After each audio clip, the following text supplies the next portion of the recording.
Prasad, and with me is Yashwant Deshmukh.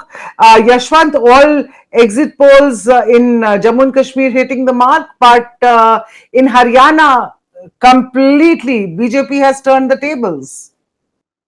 Great surprise in Haryana, Aditi, and all credit to the BJP and their mother organizations' organizational capacity. But having said that, we did mention that BJP's vote share is going up in Haryana, and Congress is eating up all the others' vote in Haryana and having a great swing. And they were likely to be ahead of the BJP by about 3% point, but they are ahead by only 1%. Still, is one of those funny things where a party getting more votes ends up having lesser number of seats. So the Congress and their allies, the CPM over there, they have got more votes so far, and but still they are trailing in the seats in Haryana. So yeah, but having That's said that, exactly, yeah, that's amazing. exactly what we spoke about, Yashwant. I think last UP, when we were talking about Uttar Pradesh in the Lok Sabha elections, that's Exactly. exactly what happened. That seat share went completely for a toss, even though vote Yeah. share remained completely intact over a period of time from the last election. That is true. And there is one more similarity between UP and Haryana, UP Lok Sabha and Haryana. You Yeah. remember after the Lok Sabha elections, I said on your show that 100 gram काटने के चक्कर में kilo भर काट लिया इन लोगों ने. So that is precisely what has happened in Haryana. Mr. Hooda, in order to ensure that the Congress doesn't get too comfortable to replace him, all he wanted to do that Congress just about gets majority or a couple of seats short, and with 7 8 independent that he has sponsored, he will be calling the shots. I हाँ. think वो 100 ग्राम छीलने के चक्कर में 1 kilo cut गया. वो जरूरत से ज्यादा स्मार्ट. घर का भेदी लंका ढाए वही वाला किस्सा कुछ हो रहा है but very interesting I want to talk to you about the 5 big takeaways from this election and for me those very clearly are and I'll give you the order in which I find them there. One, of course, is that a hat trick for the BJP in Haryana, and despite a 10 years of anti-incumbency, what happened were the schemes. I mean, this Nayab Singh Saini really became a Nayab gift for the BJP in Haryana. The schemes that he launched, the kind of approach that he did, what really went right for the BJP with their strategy of removing Khattar and exiting from the JJP? Well, Aditi, I think BJP is the luckiest party in India for a simple reason that they do not really have to think twice about their mother organization helping them in the organizational structure. And they have now time and again, starting with Madhya Pradesh and Chhattisgarh and now in Haryana, snatched the victory from the jaws of defeat all over again just by their organizational strength, by virtue of their organization gooding a good march. Thing that I learned from this one is that in the pro incumbency, and I'm working on the book with Sunu on that one, that Yeah. why this century, the pro incumbent century, in a way. The days of a default anti incumbent verdict, Aditi, those days are gone. It's not going to happen that you play over smart or you do underplay and you just think that the default anti-incumbent emotion will automatically yield a victory for opposition. That is not going to happen anymore. That's not happening. You have to be doubly active than the person you want to displace. And if you are not doubly active, doubly invested, doubly intent to get into power, things are not happening by default. And You this know, also, Aditi, by the way, pro incumbency, this factor is also about government starting to deliver for the people, isn't it? exactly. It has. Delivering. That is why. You remember the other day when we were discussing the exit poll numbers, I said that Congress might win Haryana, but I have a problem in analyzing this number because BJP is increasing their vote share. And when a party in power for 10 years increases the vote share, will that be called an anti-incumbent or pro-incumbent verdict? Hmm. So there are inherent contradictions to that. Having said that, One more thing, Aditi, which we need to keep in mind, and probably I would request all my analyst friends, all my journalist and editor friends, to actually pause for a moment and go back to the basics and reboot your analysis of 2024 Lok Sabha elections. Because Hmm. I know BJP getting below 272 became a big thing, Congress reaching 99 became a big thing. But everybody started celebrating 29 numbers of Congress as if they got 299 and as if the NDA did not win a majority. While the fact remains, it was the internal sabotage of the BJP in Rajasthan and UP alone that got their numbers down. If you add those 40 seats, BJP crosses 280, NDA crosses 325. So was that, you see, when you had some unexpected number, not because of your proactivity, but because of a default problem in BJP scam, how much you should be celebrating that? How much you should be, because I remember that day the counting was going on, so many of my senior colleagues were kind of bragging all those kind of things, that okay, this is the jawan ka gussa, kisan ka gussa. Arey हाँ. baba, if it was jawan ka gussa, how come BJP won 5 out of 5 in Uttarakhand and 4 out of 4 in Himachal, who's arguably sent the biggest number of jawans? Madhya If it Pradesh. was kisan ka gussa, how would BJP sweep all these Bimaru states where big number of what shall I say, bottom of the pyramid Kisans live? So all these things, they sound very nice just because BJP went down the majority mark and they could not manage 272 plus on their own. But Hmm.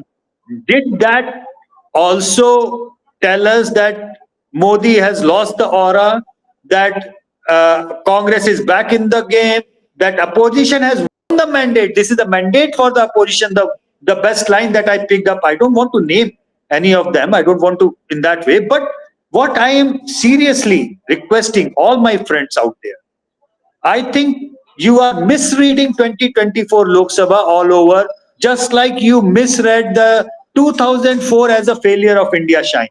You know, Yashwant, I was speaking to Tehseen Poonawalla a while ago, and he said something similar.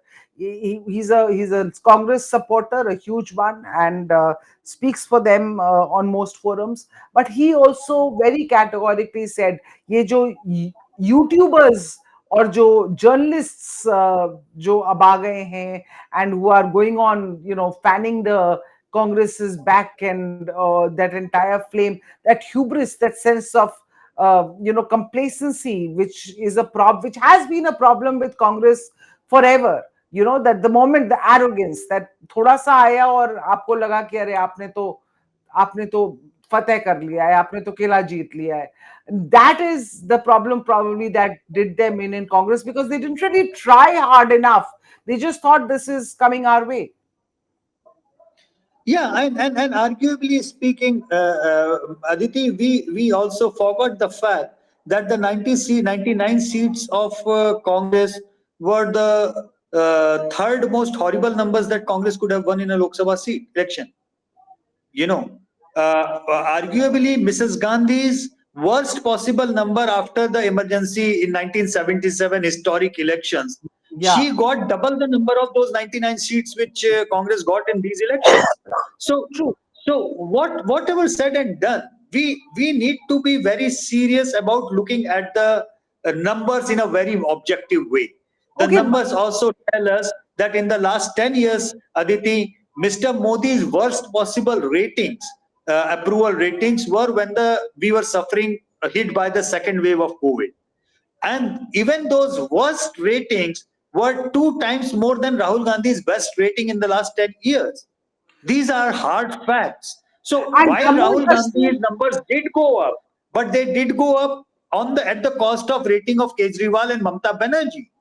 So yes, his numbers went up, no doubt about that. But is he anywhere near Modi's ratings? No. In this election, Haryana, Aditi, biggest takeaway is BJP increased the vote share. Congress jumped big time, leapfrog their vote share, but that vote share came from the others and independents. Now, the critical thing to understand here, did the Congress manage to eat up BJP's vote share? No.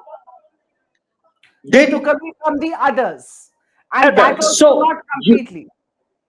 you cannot defeat the BJP unless you eat from the BJP votes. You cannot be more popular than Modi unless you eat up Modi's popularity numbers. That's a big thing to learn for the journalists, for the pollsters, and most importantly, the opposition leaders as well. Right. Respect the numbers, understand the numbers, go back to your drawing board, redraw your thing, and don't get overexcited with the things. Understand where things stand at this point of time. Yeah, I'm going to talk to you about the implications for Maharashtra. I know you have little time, but I really just want to jump across to Jammu and Kashmir. Omar Abdullah back in the saddle, back as Jammu and Kashmir chief minister yet again. But again, the Congress show there again, like Haryana, very poor show. They could have sort of made more inroads into Jammu, but again, that sense of hubris, that sense of complacency, eating away. Maybe who knows? The national conference on its own, if they had contested, they would have gotten more number of seats, just single digit. I mean, six seats the Yeah, Congress. What's the strike rate that's coming to? true that. And more importantly, looking at the checkered history of Jammu and Kashmir and from the communal angle and the regional angle, it doesn't give any comfort that the last time I checked, the five odd seats that Congress is leading, all five were Muslim candidates. There were not a single Hindu candidate on Congress ticket who was leading. In fact, there are only two Hindu candidates on the alliance, but they are on the national conference ticket. So, for all practical purposes, national conference can still say that we have a little bit of mandate in Jammu, and we managed to make two Hindus win on our tickets. So that doesn't argue well. And BJP has got all the bragging rights right now in Jammu because they can very well say 370. You know what? Jammu people wanted to do away with that. Hindus wanted to do away with that, and they voted for us. So we have got the mandate. And those who were separatists, those who were not really on the nationalist side, they were against removing 370 and they voted for Congress and National Conference. That's good enough. So they have got the bragging rights in Jammu. BJP has got the bragging rights in Jammu. But unfortunately, this entire thing, the way I look at the Jammu Kashmir results right now, the unfortunate part of that is, Aditi, that there are deep fault lines for ages in Jammu and Kashmir. It's a troubled conflict state of India. 370 is done. But unfortunately, the mandate, like all other conflict situations in the world, are like that two extreme poles have won in their own regions. Now, if one pole makes their own government, which literally disfranchises other region, so if it is a Valley only government or Muslim only government, that will unfortunately deepen the pre-existing wounds and fault lines. Yeah. It is not going to heal. The good thing that could have come out as a kind of a unity government where all these warring people are together and they only focus on governance. Say, okay, here is the common minimum program, and we shall be working for the next 5 years to heal Jammu and Kashmir, give a hope to the youth, and take Jammu and Kashmir out of this perennial circle of violence and problem. Now that 370 is a done deal, it is done and dusted. But unfortunately, that is too much to ask for, I guess, from our petty politicians. Yeah, but also in terms of you probably if the BJP had made more of an effort in Kashmir, I know that it's very difficult for the voters in Kashmir to, I think, ever vote for BJP. Forget the amount of development that comes their way, or the roads, or infrastructure, or tourism, or whatever else comes their way. The law and order. I think that's the biggest thing. But on the other hand, Jammu, maybe BJP could have made more of an effort in Jammu and directed some of the development Jammu's way, which went into Kashmir's kitty. Maybe that would have National conference comes into power. yeah, because that again will deepen the fault lines, and it will be back to Exactly. square one, really. What Exactly. is And going that to would be the most unfortunate part. That's why I'm saying that it's not about a national conference winning Jammu or BJP winning in Valley. It's about cohabitation. It's about tolerating each other. It's about working with each other, understanding each other's limitation, each other's mandate. Yes, I understand mandate is anti BJP in Valley. The mandate is equally anti India bloc in the Jammu. So they need to sit together at some point of time, Aditi, and figure a way out. I know a national conferences right now might not be willing to look at that possibility because they have got the majority numbers. But I hope someday they talk it out, because I definitely remember way back, during after the emergency, Sheikh Abdullah and Bharatiya Janata Party worked together at that point of time. Farooq Abdullah joined hand with Atal Bihari Vajpayee. Omar Abdullah was a minister under Vajpayee in NDA 1. PDP joined hand with the BJP to form the first ever Valley and Jammu government in that way, BJP and in UP. But look at the PDP's number. I understand people react to these kind of thing because people are emotional. But at the same time, it is for the politicians to take those brave steps for their own people, or to their own make them people. understand. Yeah, to make them understand this is not going to help. You have to talk to the other side. You have to carry the other side along with you.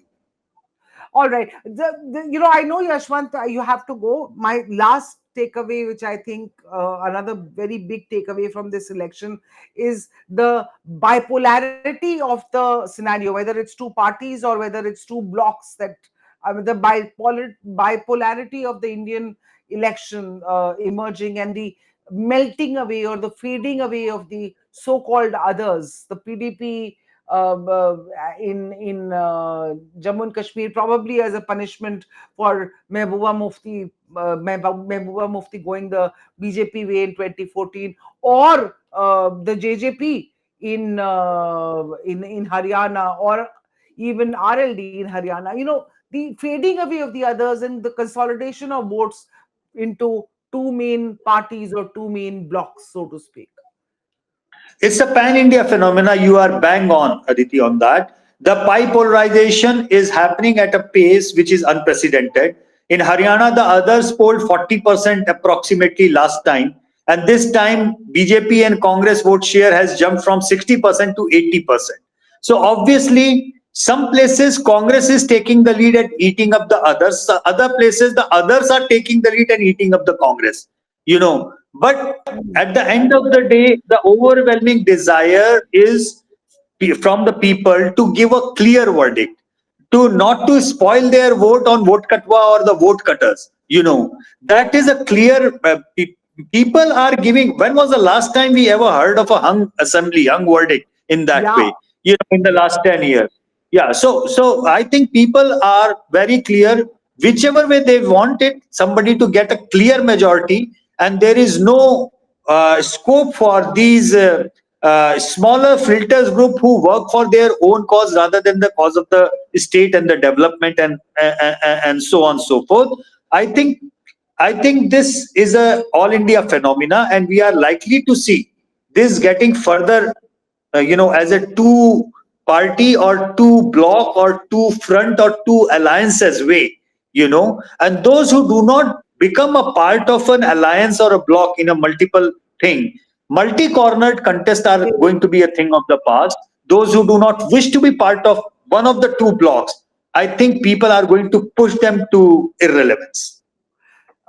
Just very curious, since you might have some data, some insight into what the voting percentages are tentatively so far. Where have Mehbooba Mufti, where have the PDP votes gone? My understanding is they would have gone to Omar Abdullah this time, rather than spread out. No, no. In PDP's block has actually gone to others. If that makes any Really? sense, it's a yeah. So it's That a was a quite a PDP's number of votes, number of seats yeah she had. significant. They drop almost like 11-12%. Votes over there.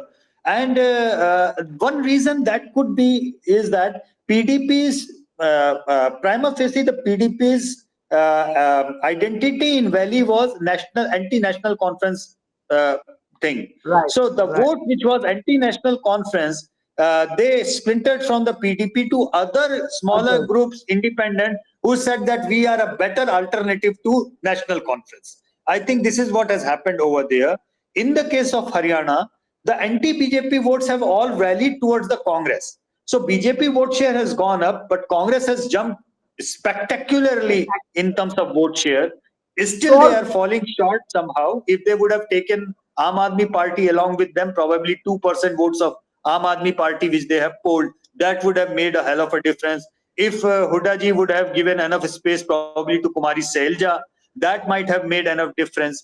If they would not have done what BJP people did in Rajasthan and UP, probably that would have made a lot of difference. But yes, bipolarity is a thing which is in. Pro incumbency is a thing which is in. I just hope this pro incumbency sentiment also comes down from the top to the bottom in a way hmm. that our elected representatives are more and more sensitive towards working in the field rather than the chief minister. I wish this pro incumbency sentiment starts working at some point of time at micro level. If I am voting for you, no matter you are a minister or chief minister, who are, I want you to work for our area. So I think that will also come in as our democracy At an matures, and it's at an maturing. MLA and an MP level, and that happens in the US really. To a large Exactly. That's why you get so many representatives over there who have been winning 10 times, 12 times terms. But here, MLA or MP repeating their seat is considered a big deal because they do not work, and that's what has to change. I think we are on the step one of the pro incumbency. We as we are maturing, we are holding our chief ministers and CEOs like accountable. But at the same time, and the next step, I think we are going to have hold accountable the elected MLAs and MPs as well. That is going to all happen. all right, just last question. What next for Maharashtra, for Jharkhand, for Delhi? Uh, Actually, forget Jharkhand and Delhi. Tell me what lessons for Maharashtra, both for the BJP and the Congress, from the Assembly elections 2024 verdict. Holy Christ. So, Maharashtra, everything has been rebooted. Let me say that. You Yeah. know, till we say a week is a long time, 2 hours is a long time in politics. This morning, when Congress was leading in 9:45. 60, 65, exactly 9:35, if you would have asked me, I would say, well, if these are the results, bye bye Maharashtra, BJP is going to go. And Yeah.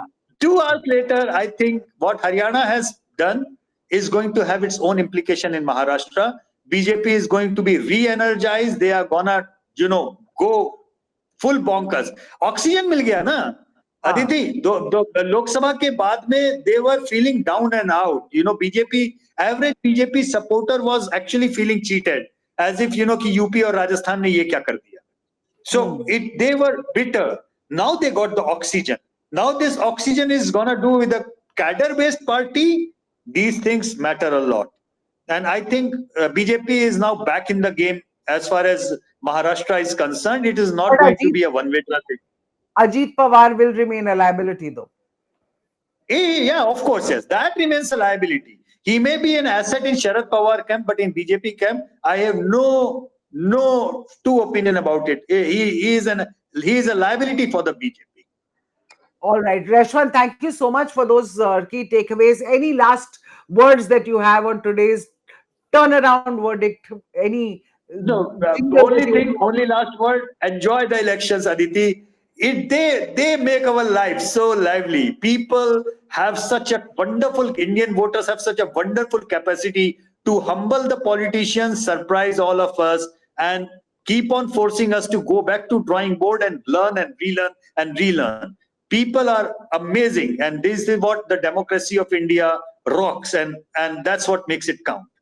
All right, Janta Janardhan rocks. Thank you so much, Yashwan. Thank you for your time. Thank you, viewers, for watching us. We will come back to you with more. Stay tuned to the Times of India.